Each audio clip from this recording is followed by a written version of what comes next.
Hello and welcome to the Chronicles of Football. This is our final episode, and let's get right into it.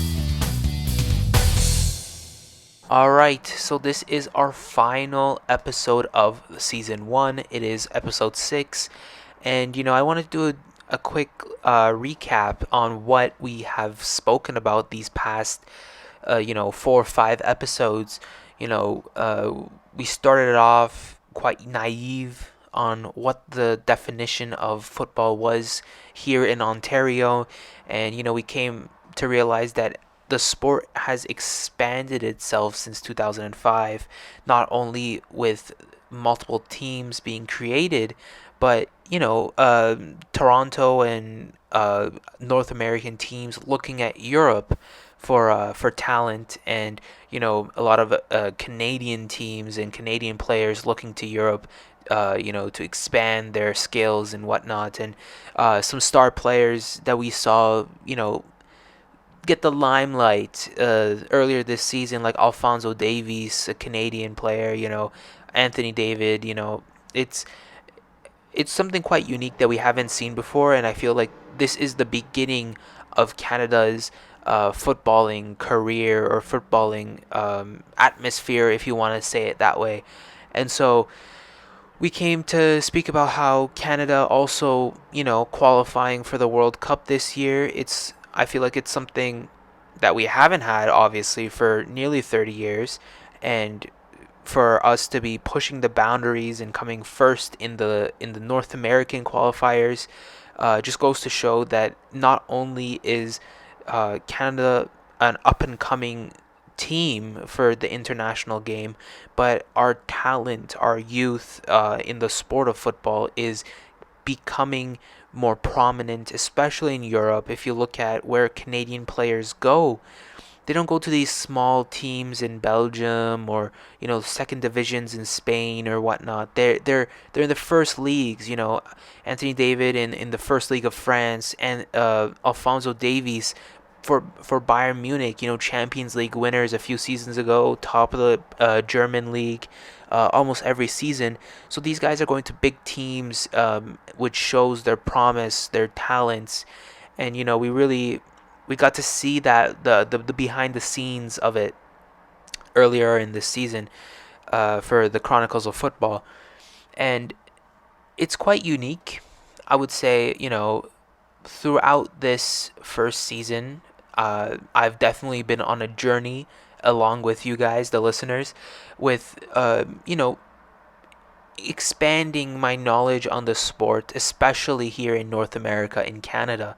I had a few interviews for people that we were going to have on this podcast, and unfortunately, not a lot of them made it to air. But during those interviews, I really got to see how Canadians view international sports, and even the Chelsea fan we had, I think it was episode 3.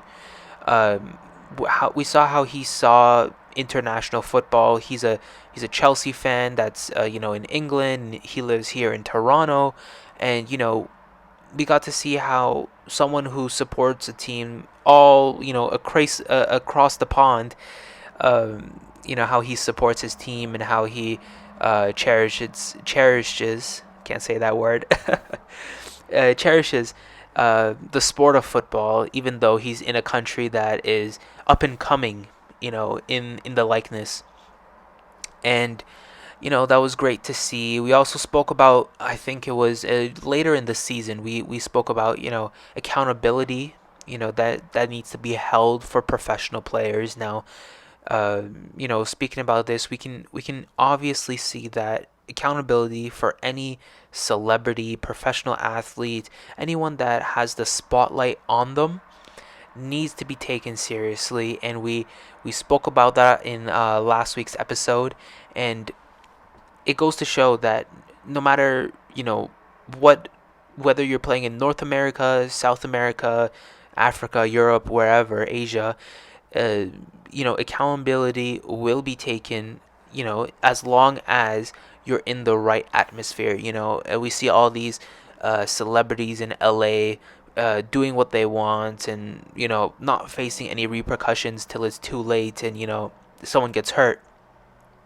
And just this past week, we spoke about Cristiano Ronaldo smacking a phone out of a kid's hand during a game, or it was after the game, but as he was walking back to the changing room, and since then accountability has been held. He's been suspended for one game, which is not a lot, but yet he's apologized to the child and his family. He's given him tickets to another game, and he's been suspended for one game, and it goes to show that the sport of football is more than a sport. When they came together during the Ukraine-Russia conflict, which is, don't get me wrong, which is still ongoing, and our prayers go out to all the Ukrainians out there currently facing all this tragedy that's brought on by Russia. But we saw how they dedicated a moment of silence to Ukraine. They showed their support, especially in the Premier League and La Liga.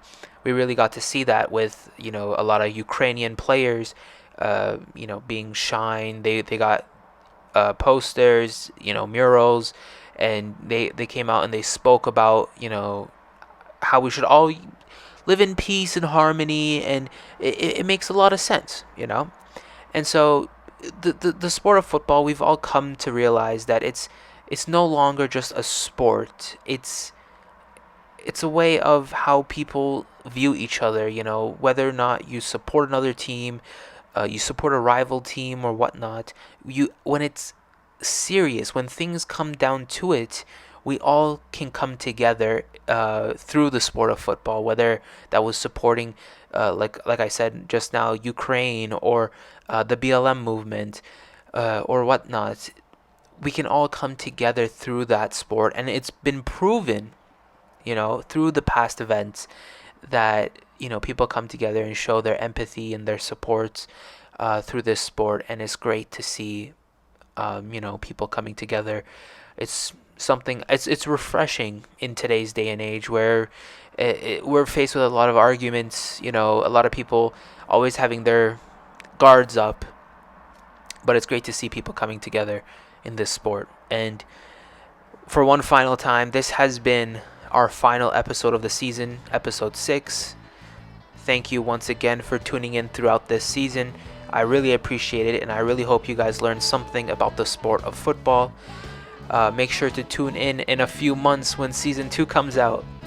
Anyways, thank you everyone for listening, and I'll see you guys next time.